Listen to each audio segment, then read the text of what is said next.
I need you to understand something before I tell this story. I have never believed in ghosts, spirits, or anything supernatural. I still don't know what I believe, but what I heard, what walked behind us on that trail, it wasn't human. I know that now, because no human moves like that. No human disappears like that. And no human leaves footprints that lead nowhere. This all happened during spring break. My best friend Priya and I decided to hike the Ouachita Trail. Nothing extreme, just a few days out in the woods. An hour into the trail, we felt good. The air was cool, the forest alive, the world simple. Then we heard it, a pair of footsteps behind us, slow, heavy.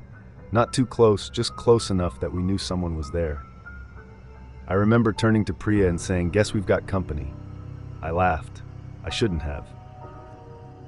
At first, we didn't think much of it. Other hikers use the trail all the time. But then something strange happened. We stopped to drink water, and behind us, the footsteps stopped too. We whispered to each other. The footsteps behind us slowed. We sped up. So did he. Every time we changed our pace, he matched it, and not once did he try to pass us. When we reached a narrow creek, I decided to confront him. I told Priya, "Keep walking. I'm going to pretend to tie my shoe." She crossed the creek. I dropped back quickly, turning around with my heart pounding, but he wasn't there. The trail behind me was empty, silent. No footsteps, no movement, no sign of anyone at all. Priya shouted from across the creek, "Daniel, do you see him?" All I could say was, "He's gone." But I knew what scared me the most. I'd heard his footsteps just seconds earlier. We tried to brush it off. Maybe he stepped off the trail, maybe he turned around. But that night, we camped at a designated site. Other tents were far away. The woods around us were so dark they looked like a wall. We ate, joked about the weird day, and tried to sleep. But I couldn't shake the feeling that something had followed us. Around 2 a.m., I woke up to the sound of leaves crunching, not random rustling, rhythmic, paced footsteps, walking in circles around our tent. Slow, deliberate. I held my breath. Priya whispered, "Daniel, someone's out there." The footsteps kept circling, never rushing, never stopping, just walking, like whoever it was knew exactly where our tent was and wanted us to know they were there too. I couldn't take it anymore. I unzipped the tent in one quick motion and flashed my light out into the trees. The footsteps stopped instantly, but there was no one, no movement, no silhouette, just silence, and a faint cold breeze that felt like someone exhaling on the back of my neck. We didn't talk much the next morning. We packed fast. Neither of us wanted to admit how terrified we were, but I saw it in her eyes. I felt it in my shaking hands. Every snapped twig in the woods made us jump. And the whole time, I swear I felt someone walking just a few steps behind us. When we finally reached the ranger station, we rushed inside. A ranger, older guy, tired eyes, listened without interrupting as we told him everything. The footsteps, the circling, the disappearing. When we finished, the ranger leaned back slowly and asked, "Was he wearing a red flannel shirt?" My stomach dropped. I nodded. Priya's eyes widened. The ranger exhaled and looked away for a moment, like he didn't want to say what came next. Then he said quietly, "You're not the first. People report him every few months. Same thing every time. A man in a red flannel shirt walking behind them. Never close, never far." Priya asked, "Has anyone ever talked to him?" The ranger shook his head. "No one ever gets a good look at his face." He hesitated, "And we don't know who he is." I asked the ranger, "But if no one sees him, how do you know it's the same guy?" He stood up and pointed to a laminated photo pinned to the wall. Not of a person, of the ground. Footprints. Footprints found outside multiple campsites. Footprints that appear overnight even when no one checks in. Footprints that start but don't lead anywhere. We left without asking more questions. Honestly, I didn't want answers, but sometimes, late at night, I still hear those footsteps, slow, deliberate, right behind me, like whatever was on that trail never stopped walking, like it found me once, and it could find me again.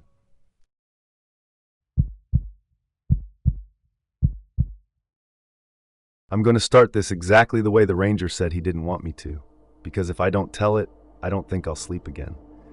When they found me, I was curled up in my tent, shaking so hard my teeth were bleeding. My emergency beacon was going off. My throat was raw from screaming, and I kept repeating the same sentence over and over. She was outside again. And the rescuers, God, the look they gave each other, it told me everything. They already knew who I was talking about. I wish I had known before I went up there, before Timberline Pass, before she found me. But I'm getting ahead of myself. Let me tell you how it started. I've hiked alone for years. Colorado backcountry, high altitude, early snow. None of that scares me. It's predictable, rational, logical. And honestly, the solitude is the whole reason I go. That morning in October, the air was cold enough to bite my nose, but the sky was clear, bright blue, endless. Timberline Pass is known for two things: incredible views and sudden weather shifts. I'd heard the warnings. I thought I was prepared. I strapped on my pack, checked my GPS, checked my emergency beacon. I stepped onto the trail feeling invincible, but 20 minutes in, I saw her. She was standing about 30 feet off the trail, half hidden between a cluster of wind-bent pines. At first I thought she was another hiker, maybe someone who had drifted off the path. But then I noticed something that made my stomach tighten. She was wearing a thin gray sweater. No hat, no gloves, nothing warm. Her arms hung straight down, stiff. Her long dark hair didn't move in the wind. And her face, God, it was blank, expressionless, like she wasn't seeing me, like she wasn't seeing anything at all. I raised a hand. "Hey, you okay?" Nothing.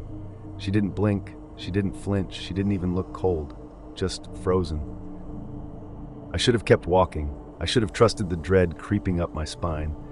But I thought she was hypothermic. I thought she needed help. I stepped off the trail. The moment my boot hit the grass, she moved.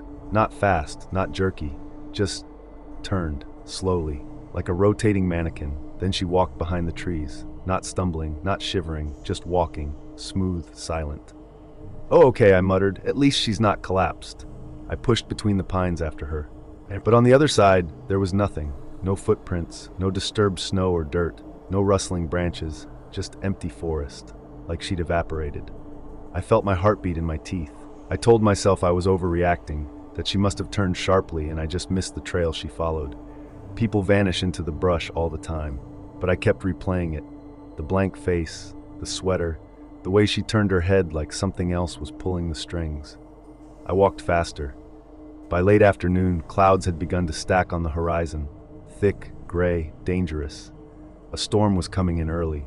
Fine, I thought. Set up camp before it hits.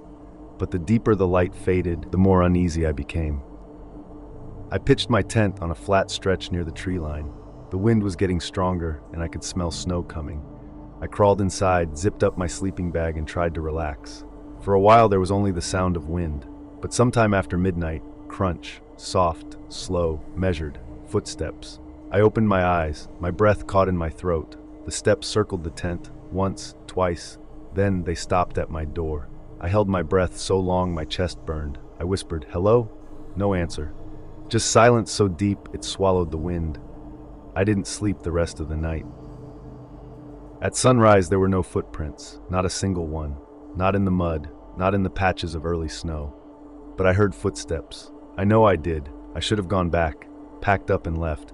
Told myself it was an animal or the wind, but I continued toward Timberline Pass.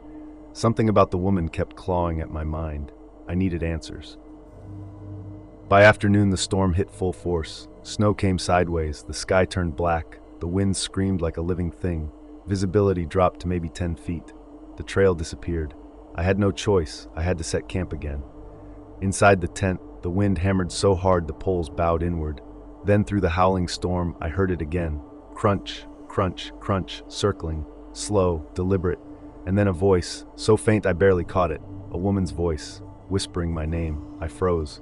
I don't know how long I stayed like that, barely breathing, listening, but eventually, the voice stopped. I don't know when I fell asleep, but I woke to the sound of fabric stretching. Someone was pressing a hand against the outside of my tent, slowly, gently, like they were feeling for the shape of me inside. The outline of the hand was unmistakable, long fingers, motionless. Then another hand appeared, and another. I was surrounded. My heart hammered so violently I felt it in my gums. And then her face pressed against the thin nylon, pale, frozen, blank. Her eyes, dead, empty eyes. stared in at me, not blinking, not alive. I screamed. I grabbed the emergency beacon and slammed the activation button until the light turned red. Outside, the hands withdrew, and then she spoke again, but this time the voice wasn't faint. "Why didn't you follow me?" I don't remember what happened after that. When the rescuers reached me 2 days later, the storm had buried everything. I was delirious, hypothermic. My fingernails had cut into my palms from clenching too hard. They dragged me down to the ranger station. One ranger, older guy, face wrinkled like dried bar, pulled me aside. He said, "You're not the first hiker to see her." I swallowed. "Who is she?" He let out a long breath like he hated answering. 10 years ago, early October, a woman got lost during a storm. No coat, no supplies. They found her standing upright, frozen solid, right where the trail bends before a cluster of pine trees. My stomach dropped. Every autumn since, he continued, people report seeing her, standing in that exact same spot. He leaned closer. And every year, someone follows her off the trail. I asked him what happened to those people. He looked away, wouldn't answer. They told me I was lucky, that the beacon saved my life. But sometimes, late at night, when the world gets quiet, I still hear snow crunching outside my window. Soft, slow, measured. And every October, when the air gets cold enough to sting, I dream of her again. Standing off the trail, blank face, frozen eyes, waiting.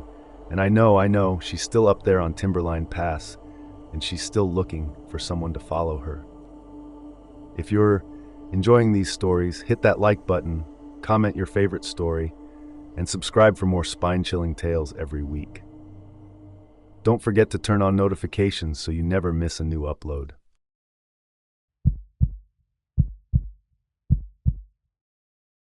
I'm going to start with something I've never told anyone.